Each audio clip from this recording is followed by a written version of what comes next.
Sure Talaq Medine'de nazil bo'lgan 12 oyat. Bismillahirrahmanirrahim. Eng şefqatlik, eng mehribon Allohning ismi bilan boshlayman. يا أيها النبي إذا طلقتم النساء فطلقوهن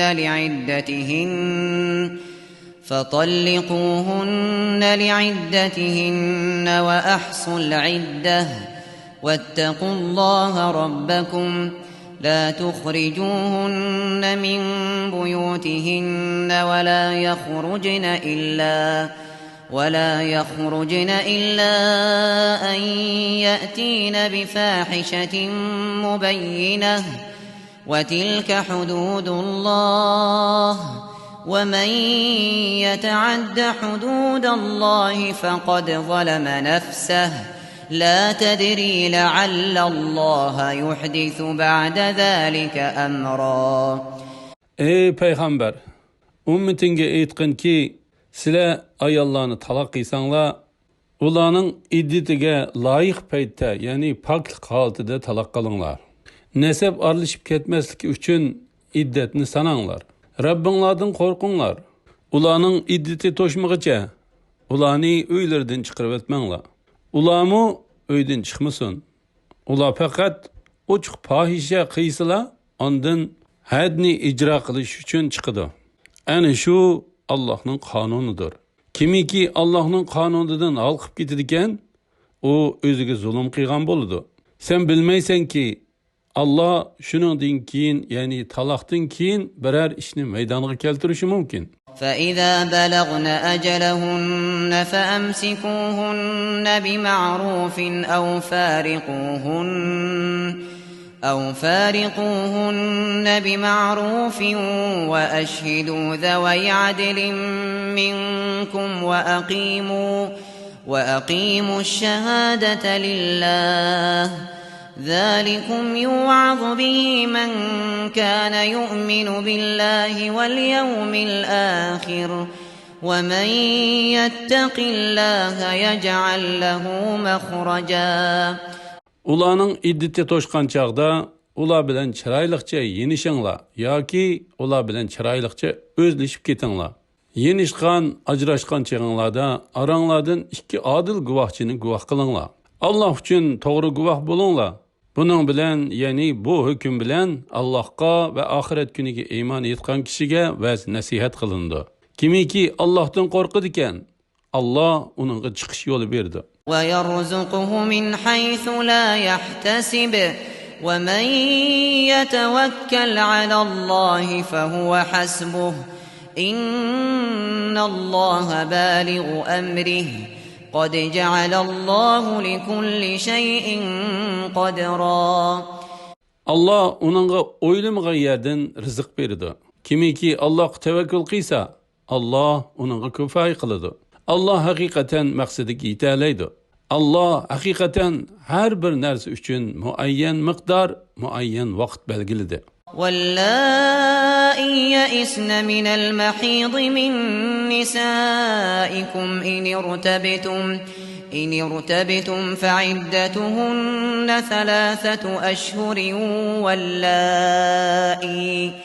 واللائي لم يحضن وأولاة الأحمال أجلهن أن يضعن حملهن ومن يتق الله يجعل له من أمره يسرا. Ayollarning ichidagi hayzdan umidini uzganlardan, ya'ni yesh cho'ng bo'lganlikdan hayz ko'rmaydiganlarning iddatining qanchalik bo'ladiganligidan shubhida bo'lsanglar, ularning iddati 3 oydir. Kichiklikdan hayz ko'rmaganlarning iddati ham 3 oydir. Homildor ayollarning iddati mayli qo'yib etilgan bo'lsin, mayli eri o'lib ketgan bo'lsin, bo'shinish bilan tugaydi. Kimiki Allohdan qo'rqadi ekan, Allah uning ishini osonlashtirib berdi.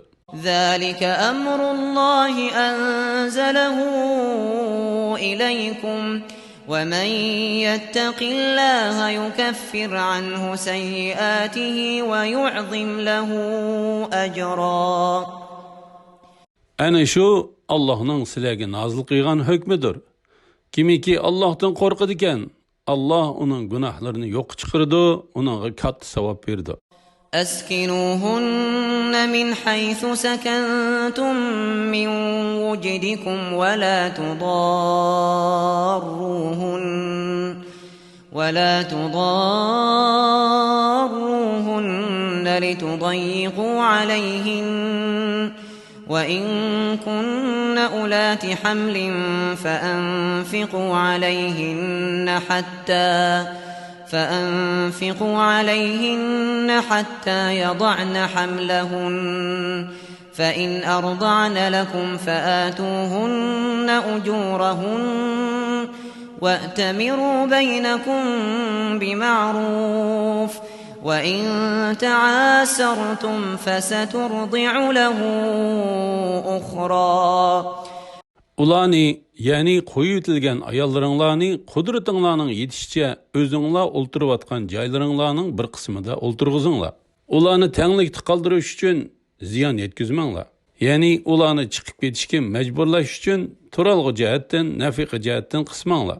Agar ular homildor bo'lsa, bo'shanganga qadar ularni ta'minlanglar. Agar ular sizlar uchun bolalaringlarni emitib bersa, ularning emitish haqqini beringlar. Haqqoniy asosda o'zaro maslahatlashinglar.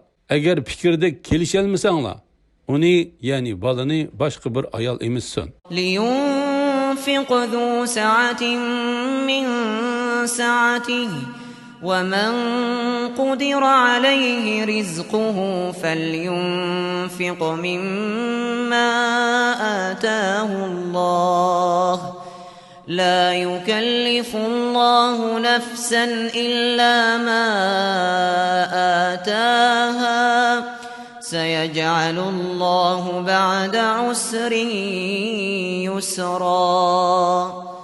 Boy odam ayolini va bolasini o'zining boyligiga yarasha ta'minlasin. Rizqi tor qilingan odam Allohning uningga berganiga yarasha ta'minlasin. Ya'ni har odam o'zining iqtisodiy ahvoliga yarasha xarajat qilsin. Alloh insonni faqat toqati yetadigan ish qila taklif qiladi. Ya'ni faqir odamni boyni taklif qilgan ishga taklif qilmaydi. Alloh qiyinchilikdan keyin osonlikni berdi. Ya'ni faqirlikdan keyin boylikni berdi. وكأين من قرية عتت عن أمر ربها ورسله فحاسبناها حسابا شديدا وعذبناها عذابا نكرا. Nurg'un shaharning aholilari Rabbining va uning payg'ambarining amridan bosh tortdi. Ulardan qattiq hisob oldik va ularni qattiq jazoladik. فذاقت وبال أمرها وكان عاقبة أمرها خسرا. Ular qilmishlarining vabolini tetidi. Ularning qilmishlarining oqibati ziyon tortishdan iborat bo'ldi. أعد الله لهم عذابا شديدا فاتقوا الله يا أولي الألباب الذين آمنوا قد أنزل الله إليكم ذكرا. Allah ularga oxiratda qattiq azob tayyorladi. Ey iymon etgan aql egilari, Allohdan qo'rqinglar. Alloh sizlarga Qur'onni nozil qildi. رسولا يتلو عليكم آيات الله مبينات ليخرج الذين آمنوا وعملوا الصالحات من الظلمات إلى النور ومن يؤمن بالله ويعمل صالحا يدخله جنات تجري من تحتها الأنهار خالدين فيها أبدا قد أحسن الله له رزقا. İman etgan ve yaxshi amallarni qilganlarni qorong'ulikdan nurga chiqarish uchun sizlarga Allohning ro'shan oyatlarini tilovat qilib beradigan payg'ambarni avatdi. Kimiki Allohga iymon etadigan va yaxshi amal qiladigan, Allah uni ostidan o'stanglar iqib turadigan jannatlarga kirgizadi. Ular jannatlarda mangu qoladi. Allah ularga esil rızık, yani cennetdeki rızık ve nimetlerini berdi. الله الذي خلق 7 سماوات ومن الأرض مثلهن يتنزل الأمر بينهن لتعلموا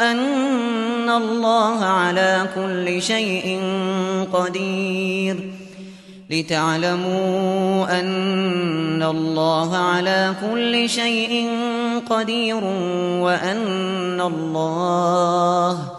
وأن الله قد أحاط بكل شيء علما. Allah 7 osmonni yaratdi. Ziminnimi osmonlarga o'xshash, ya'ni 7 qilib yaratdi. Allohning amri ularning orasida joriy bo'lib turdi.